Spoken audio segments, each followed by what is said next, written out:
Olá, seja bem-vindo à apresentação do artigo Os Estados de Bem-Estar Social da Europa Ocidental, Tipologias, Evidências e Vulnerabilidades, de autoria de Paulo José Whittaker Wolff e Juliano Contento de Oliveira, apresentado por mim, Viviane Dias da Rosa, para a disciplina de Conjuntura Econômica do curso de pós-graduação em Gestão Empresarial do Instituto Federal do Rio Grande do Sul.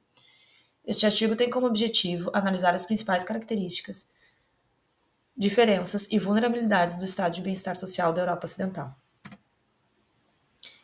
Europa Ocidental é a região ocidental do continente europeu, caracterizada por diversos países com economias desenvolvidas e uma longa história de influência cultural e política, formada por países como Alemanha, França, Reino Unido, Espanha, Portugal, entre outros. Antes de mais nada, cabe apontar os efeitos que o capitalismo é capaz de exercer sobre os indivíduos e a sua natureza humana. A transformação dos seres humanos em engrenagens de um sistema movido pela lógica da acumulação de riquezas, que acontece em um contexto de enorme segurança. Por isso, a necessidade de mecanismos de proteção para a sociedade. Deste modo, o texto trata de um desses mecanismos de proteção criados pela sociedade, o estado de bem-estar social, com o objetivo de analisar as principais características dos estados de bem-estar social de regiões específicas da Europa Ocidental, também de apontar as principais diferenças entre eles, bem como as principais causas e consequências dessas diferenças para as sociedades em que surgiram e se desenvolveram. Pode-se dizer que o estado de bem-estar social possui um importante papel e alguns arranjos ou combinações são mais capazes que outros diante dos desafios impostos pelo capitalismo contemporâneo. O artigo traz ainda como o Estado desempenha um papel mais proeminente no atendimento das necessidades fundamentais dos indivíduos,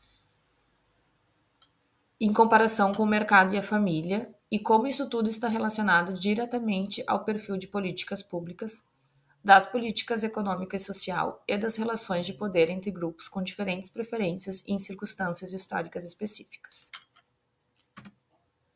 Os estados de bem-estar social precisam ser entendidos como institucionalidades com o poder de intervir nos processos de produção e distribuição da riqueza.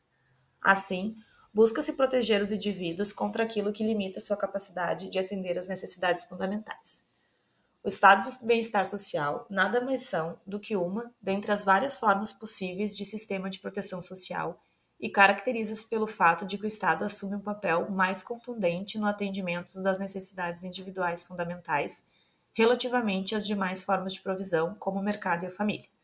Neste caso, ele implica um processo de desmercantilização, ou seja, a redução do grau de dependência dos indivíduos em relação ao mercado para a garantia de seus direitos fundamentais. Ele pressupõe também um processo de desfamiliarização, isto é, uma redução no grau de dependência dos indivíduos em relação à família. Isso não quer dizer redução do seu papel na formação de identidade, apenas que os laços de solidariedade entre os indivíduos não mais se restringem aos laços de sangue. Conforme já foi visto, o estado de bem-estar social possui um ponto de interesse em comum: a ascensão pelo Estado da responsabilidade de proteger os membros da sociedade e, assim, viver uma vida civilizada. Foi nessa região do mundo que os estados de bem-estar social surgiram e se desenvolveram. Neste caso, os estados de bem-estar social da Europa Ocidental são considerados a seguir a partir de tipologias, ou seja, tipos ideais construídos por meio da identificação de características em comum. As tipologias apresentadas de estado de bem-estar social são um retrato desses arranjos em um determinado momento do tempo, como no caso em questão, não relevando, portanto, as transformações pelas quais esses modelos têm passado ao longo da história. Partindo da tipologia, originalmente concebida por Titmuss e Spink-Andersen, que propôs a existência de 3 modelos de estado de bem-estar social: o liberal, o conservador, corporativo e o social-democrata. E para o caso específico dos países da Europa Ocidental, esses arranjos podem ser denominados como anglo-saxão, continental e escandinavo. Para tanto, o autor considerou não apenas quanto dinheiro é gasto por esses arranjos, mas como ele é gasto e os resultados que ele produz. As diferenças existentes entre os estados de bem-estar social dos países da Europa setentrional e da Europa meridional se verificam já na origem desses arranjos. Deve-se observar que as instituições do Estado são menos desenvolvidas nos países mediterrâneos relativamente aos demais países da Europa Ocidental. Na impossibilidade de se recorrer à política econômica, a política social tornou-se o principal mecanismo por meio do qual o Estado é capaz de proteger os indivíduos dos caprichos da, abre aspas, mão invisível, fecha aspas, do mercado nos países da Europa Ocidental, especialmente no caso daqueles que integram a União Europeia e adotam a moeda única, o euro. Nessa perspectiva, considerando os trabalhos de Spin-Andersen e de Ferreira, assume-se que os países da Europa Ocidental podem ser divididos em 4 modelos, os quais se diferenciam entre si em função do papel assumido pelo Estado no que se refere à proteção social. Isso implica um determinado grau de independência dos indivíduos em relação ao mercado e à família como mecanismo de provisão, o que, por sua vez, resulta em um certo grau de coesão social, ou seja, de diferenciação entre esses indivíduos no que se refere às suas condições de vida. São eles, então, considerando-se os países da Europa Ocidental que hoje integram a União Europeia, os países anglo-saxões, Irlanda e Reino Unido, os países continentais, Alemanha, Áustria, Bélgica, França, Luxemburgo e Países Baixos, e os países escandinavos, Dinamarca, Finlândia e Suécia, e os países mediterrâneos, Espanha, Grécia, Itália e Portugal. As características principais dos modelos de bem-estar social. As diferenças entre os estados de bem-estar social estão associadas às diferenças do perfil das políticas públicas que guarda relação com o processo de integração entre grupos com diferentes preferências e com diferentes capacidades de impor essas preferências sobre os demais. Assim, pode-se afirmar que os arranjos tendem a ser mais prováveis e resilientes em sociedades menos heterogêneas. O modelo anglo-saxão caracteriza pelo papel residual do Estado, o qual se restringe, notadamente, àqueles que não são capazes de sobreviver por meios próprios. Os benefícios básicos são bastante modestos, sendo que a maior parte deles depende da comprovação da necessidade e é financiada por meio de impostos. Com isso, espera-se estimular o esforço e a responsabilidade individuais. O modelo é caracterizado por um reduzido grau de regulamentação do mercado de trabalho e pela ausência de medidas de estímulo à oferta e demanda por trabalho. Com isso, reduzidos graus de desmercantilização e desfamiliarização, que resultam em um baixo grau de coesão social, com níveis elevados de miséria e de pobreza. Já o regime continental, o Estado assume um papel mais importante que o mercado, mas menos importante que a família. Os benefícios básicos compreendem um conjunto razoável de riscos e variam de acordo com a ocupação, o que atribui a esse modelo um forte caráter corporativo. O objetivo com isso é preservar as diferenças de status entre os indivíduos, o que lhe confere também um forte caráter conservador. O acesso depende do pagamento de contribuições, que são o principal mecanismo de financiamento desses arranjos. O modelo é caracterizado por um elevado grau de regulamentação do mercado de trabalho, que implica em um grau médio de desmercantilização e um grau reduzido de desfamiliarização. O modelo escandinavo caracteriza pelo papel central do Estado relativamente ao mercado e à família. Os benefícios básicos compreendem um conjunto amplo de riscos e são elevados. O acesso a esses benefícios independe do pagamento de contribuições, de modo que eles são financiados fundamentalmente por meio de impostos. Isso implica um elevado grau de solidariedade entre todos os membros da sociedade. Grau intermediário de regulamentação do mercado de trabalho, mas também por elevados incentivos à demanda e à oferta de trabalho, o que se converte em uma elevada taxa de emprego, sobretudo entre as mulheres, a quem é assegurada maior capacidade de conciliar a vida familiar e a profissional. A reduzida parcela da sociedade em situação de vulnerabilidade faz com que poucos precisem recorrer aos mecanismos de assistência pública, que mesmo assim são bastante sofisticados, o que implica um grau elevado de desmercantilização e desfamiliarização, bem como um grau elevado de coesão social, com níveis reduzidos de miséria e de pobreza, bem como desigualdades sociais. Já no modelo mediterrâneo, o Estado possui um papel mais importante que o mercado, mas menos relevante que a família. Os laços de solidariedade se estendem além da família nuclear, mas também a família estendida, compreendendo 3, às vezes 4 gerações. Os benefícios básicos cobrem um conjunto razoável de riscos. Para alguns, variam em função da ocupação, sendo o acesso dependente do pagamento de contribuições. Para outros riscos, os benefícios são modestos, mas o acesso independe do pagamento de contribuições, de modo que eles são financiados fundamentalmente por meio de impostos.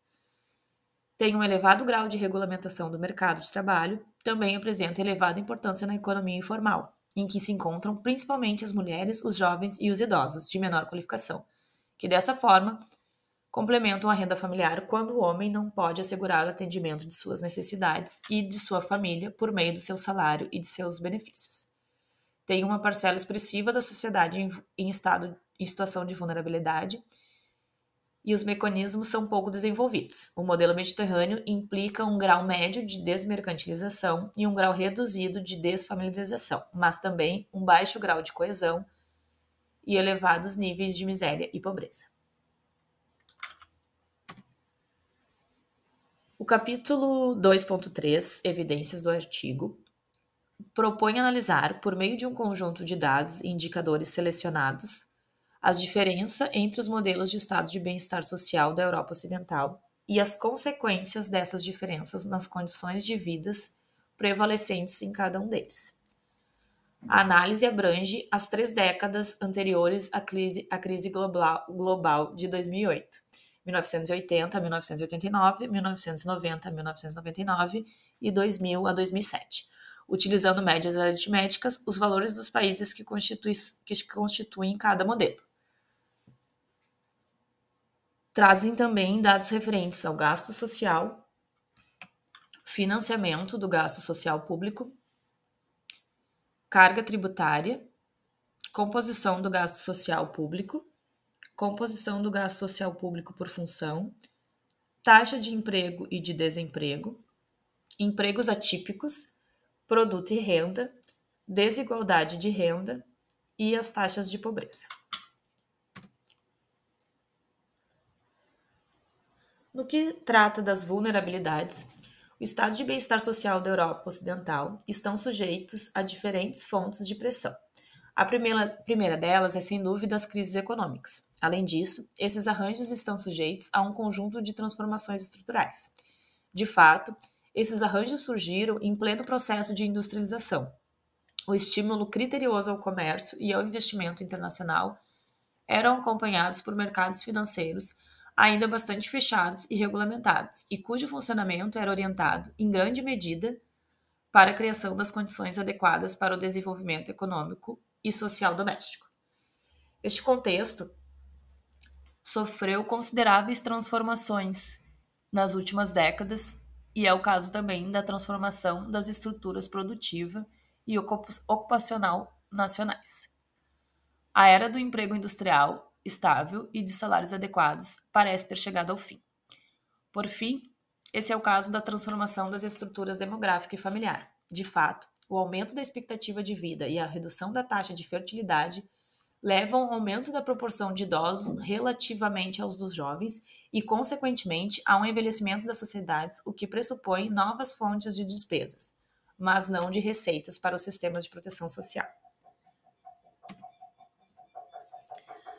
Concluindo, o artigo mostrou a existência de 4 modelos de estado de bem-estar social da Europa Ocidental, os quais exercem impactos diferenciados sobre as condições de vida dos países da região. As principais diferenças entre esses modelos se referem à magnitude do gasto social público, à sua forma de financiamento. Essas diferenças resultam em variações dos níveis de emprego, subemprego, emprego, renda, desigualdade e pobreza.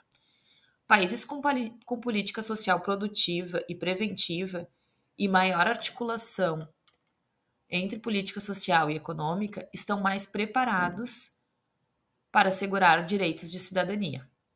Nem o mercado, nem a família, isoladamente, são capazes de assegurar a todos os indivíduos esses direitos. A efetividade e resiliência dos estados de bem-estar social depende fortemente da coesão social e da articulação entre as diversas políticas públicas. Por fim, o artigo defende, de acordo com Polanyi, 1944, que a intervenção social baseada no coletivismo e solidariedade é essencial para proteger os indivíduos do individualismo e da competição. Essa é a essência dos estados de bem-estar social, e ela se encontra atualmente sob ameaça.